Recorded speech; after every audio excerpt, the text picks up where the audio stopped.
બે અગરબત્તી કરીને પછી માતાજીને ગરબા ચડાવે. બધી માતાજી બિશેર્યું આમંત્રણની ભૂખ્યું ને આવે હોત, માતાજી આવે અને અગરબત્તી કરીને મહાનગરના ગરબા ચડાવે.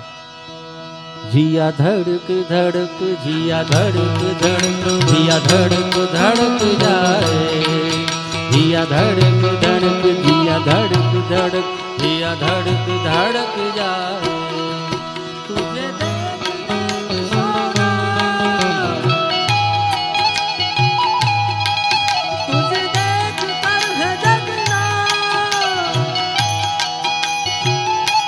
પાછા રાસે એવા હો, રાશિ કેવા બાપજી આ ગીતમાં ભળે એવા રાસ.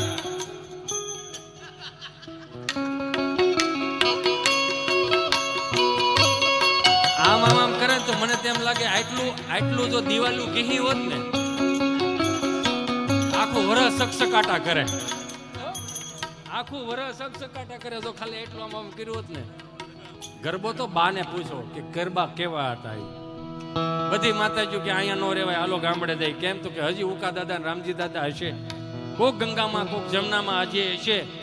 આની જેમ સપન ભોગ આપણને ધરે કે નો ધરે આપણે એની અરે કાંઈ નહીં, પણ કોક મારી માં ઈ કે આ પાલોમાં ખાલી એક મુઠ્ઠી તલ અને એક મુઠ્ઠી મોરસ લઈને ગાંઠ મારી અને ગરબીની સામે થાળી પડીઓમાં નાખી દે તોય અમને સપન ભોગના હવાદ આવશે. સાચી પ્રસાદી તો ઈ હતી. અને અહીંયા તો મહાનગરમાં 1 કલાક રાસ લઈ લે તો પ્રમુખને પૂછે, સજયભાઈ સમોસા છે વડાપાવ છે? લે હાલે લે, ખાવા જ નવરાત્રી આવી લાગે. લા નવરાત્રી ઉપાસનાની છે, સાધનાની છે, પ્રાર્થના કરવાની છે, ઓક ધાળવાની નથી.